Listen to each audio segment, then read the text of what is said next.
Hey there, it is your favorite remote work enthusiast, Delilah.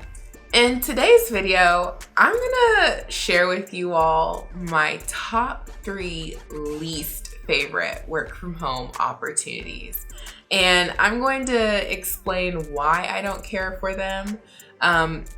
I know number 1 is going to shock a lot of you. I'm gonna do it in like a backwards countdown style, working my way to number 1. But I'm gonna give you all the details as to why I personally don't like these opportunities. And I mean, you may agree, you may disagree, but this is just my 2 cents. And by no means am I saying this so that people don't do these opportunities or work for these companies. I'm just giving my 2 cents about why I don't care for them, and it can help you make a more educated decision on companies that you decide to move forward with. So this is an educational video, but at the same time, it's going to be a very opinionated video. So we're gonna get into that right now. But before we do, if you haven't already, now is the time to go ahead and hit the subscribe button and make sure you tap the notification bell so that you can stay up to date on the latest work from home opportunities. I post weekly work from home hot leads for companies that are hiring, as well as work from home information that I know you will love. All right, let's get into this video. All right, so kicking off this countdown, starting with number 3, working our way to my number 1 least favorite online job. Number 3 is any online children's English tutoring opportunities. So think VipKid and any other online tutoring company like that, where you're teaching young children in another area. They speak a different native language, you're teaching them English. I do not like those opportunities. Now, the reason why I don't like them is just because you have to do too much like theatrical type stuff. There's a lot of props involved. You've got like the puppets and you know, you gotta be really animated and all of that stuff. And typically those are very early in the morning because you're on the children's schedule and they're in another country, and the time frames usually between like 5 a.m. to like 9-10 a.m. East Coast time, so even earlier if you're on the West Coast. And that's just way too early to be doing the whole hand puppet, you know, thing with the kids. I personally couldn't do it, but there's plenty of people who do it. They love it. It's great for them, but not for me. And just to note, any tutoring opportunity in general, they pay like the highest. So I actually started off as an online tutor. I tutored for over 2 years, but I did more academic SAT, ACT tutoring, which I absolutely loved. I just personally could not do the hand puppet, you know, children type stuff, especially that early in the morning. And tutoring opportunities pay a lot of money. And even if you are not experienced as a tutor, there's plenty of them that allow you to come in close to like $18 per hour. So they're great opportunities, very lucrative, but for the children's English tutoring opportunities, not my thing. Number 2, my number 2 least favorite online opportunity are any opportunities that pay you by the minute. Now, anytime you are being paid by the minute, you are a 1099 contractor, and there are benefits that come with that. But in my opinion, I just personally don't think the benefits outweigh the downsides, especially when being paid by the minute. And I'm sure plenty of companies are coming to mind. I posted plenty of companies that pay by the minute. And the reason why I still post them, even though I don't like them, is because I don't make these videos for me. I make these videos for you all. And I get requests all the time about these companies that I post. So I post them. But if I were choosing an online opportunity, it would absolutely not be anything that is being paid by the minute, because you still have to block off your time. So let's say you're on the, job, you're waiting for a call, no call comes through, you can't go run errands or do something else and wait for your phone to ring. You have to be in place, ready to work. And in those opportunities when you're not on the phone, you're just not being paid. You're just sort of sitting around wasting time. And my time is very valuable. So I just don't like those opportunities. Now, I know on the other hand, some might say, well, in those opportunities, typically you can't even get a moment off the phone. And I understand that. I appreciate that. And I know that's true for many different companies. But I don't even like the time that, for a second that I hang up, I'm not being paid. I want to be paid for every moment that I'm sitting there ready to work. So that's just a me thing. That's just my personal opinion. I know we can agree to disagree, but anything that has pay per minute, I'm not feeling it. My number one least favorite online job, and I am calling them out by name, is Arise. Now, I know that might be surprising to some of you because it may be that you found this channel through my Arise playlist series that I've been doing over the course of this year. And I've talked extensively about Arise. I've got a whole video series about Arise.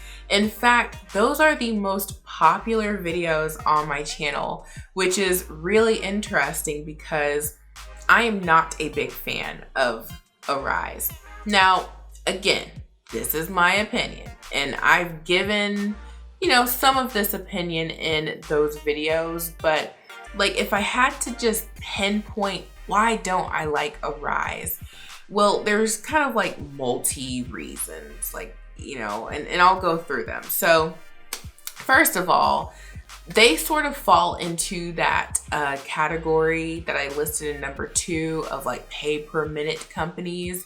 Even though with Arise you get paid per interval, each interval is 30 minutes, it still sort of falls into that because let's say, for example, you have all day that you could work. And you could even schedule yourself. It's one of those opportunities where like you could literally schedule yourself all day if you wanted to.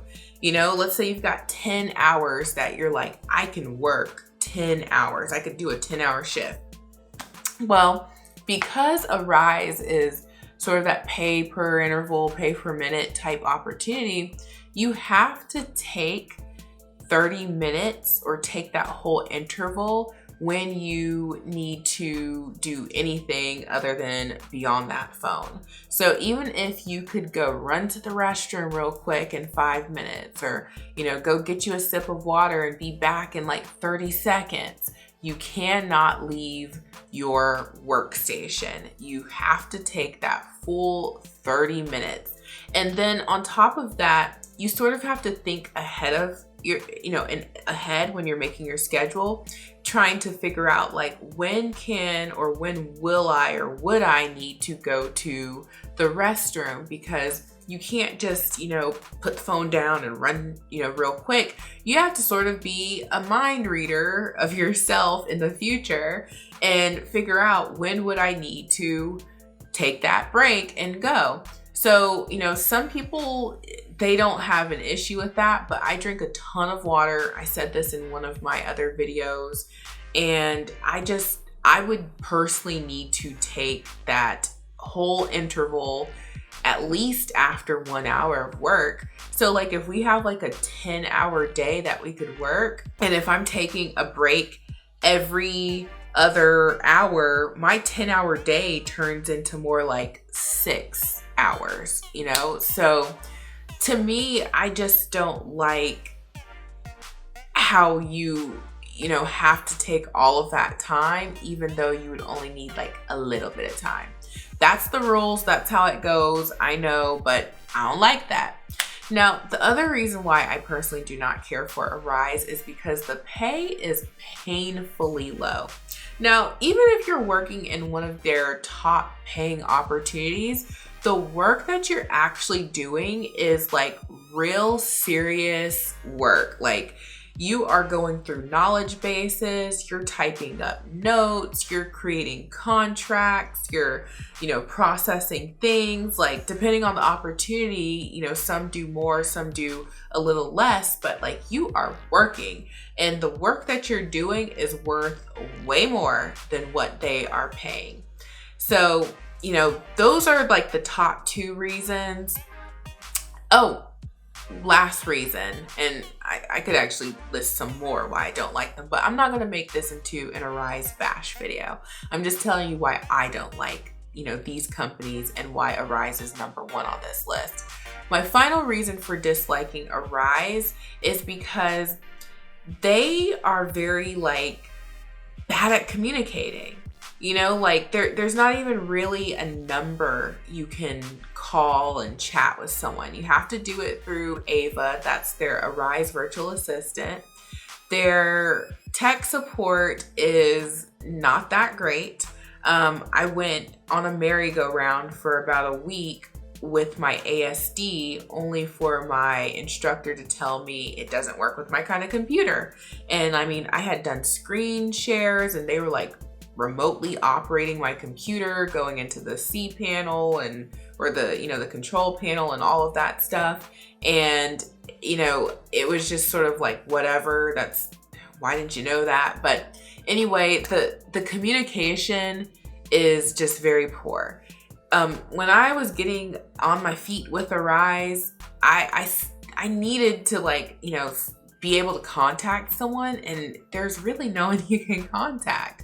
Like, you've got your instructor, but outside of that, there are, some points of contact that you can reach out to. But in my personal experience, it was like, if I reached out, they may or may not get back to me. And, if they reached out, I absolutely had to get back to them. So this could be just my experience. And for my experience, that's why I would say, I just feel like the communication is not where I would want it to be if I was doing an opportunity with them. And I did, and that's just how it was for me. So the pay being low, lack of communication, and then the fact that you have to pay so much money too. Like, for what you are being paid, I know I said that was just one more, but for what you are being paid, the money that you have to pay for certification, the money that comes out every pay period, all of that, to me, it's too much money going out. You got to pay for all your setup. You got to pay for your home office. You got to pay for maintenance and keeping all your stuff on par. And to me, it's just too much money going out and not enough money that could come in for it to make sense for me. Now, I understand people do Arise because they need extra money, and that's the only reason why I would do it. Like, if I had bills that depended on it, that's not the one. If, I'm looking for a full-time job, nope, not Arise. But if you are someone who could just benefit from having extra cash, you've got the time, maybe it's gonna pay for like your kids' piano lessons or something, sure, Arise is, a good go-to, but that's my 2 cents. All right, there you have it. Those are my top 3 least favorite work from home jobs. I just personally feel like those opportunities just aren't a good fit for me. Again, this is my personal opinion. Now, I don't work a job. I work in my own business, but my opinion was derived from when I first went remote and what I was looking for. And I was looking for something that would make me excited to go to work every day. I liked the work. I was looking for something that had a flexible schedule and something that was gonna pay me what I know I am worth. And hitting off all 3 of those check marks are not easy by any means. And I feel like the opportunities that I listed, just now they don't do a good job of those. So that's where I'm coming from with why I don't like those opportunities. Now, I know you may love them. They may check off all 3 of those boxes for you, and that is wonderful. But this is just my opinion. So now I want to hear from you all in the comment section below. I want to get a discussion going on about what are your least favorite work from home jobs and why. And I think that this is actually going to be beneficial for those of us who are on the fence for some of these opportunities. We hear about how great they are, but some of the downsides of these opportunities can actually help us make a more educated decision on whether we want to go forward with them. And I found that when you talk to somebody about why they don't like something, they will really let you know. So I want to hear from you all. Why don't you like some of the opportunities that you dislike? And if you have experience with them, that's great. Put that in, the comment. I really want to get a discussion going, and I will enjoy reading these comments. So until next time, I hope this was helpful, and I will talk to you all soon. Bye. Hey, if you're still looking for work from home opportunities, then definitely head over to my website, remoteworklife.co. I've got all of the work from home jobs on my website. I have a mega list of jobs that has over 270 companies that hire remotely listed. You can search by the type of opportunity you're looking for, or you can use the preset search tabs and it'll go ahead and do the searching for you. You can also look at who's hiring currently. I have a now hiring section. I also have a work from home shop where you can pick up all of your office needs. And then if you're looking for something specific, you can go over to this drop down list, and I'm always adding specific list of jobs that you may be looking for. So there's no experience jobs, no phone jobs, night jobs, high paying jobs, all sorts of jobs. So head over to remoteworklife.co for all of your work from home needs. Talk soon.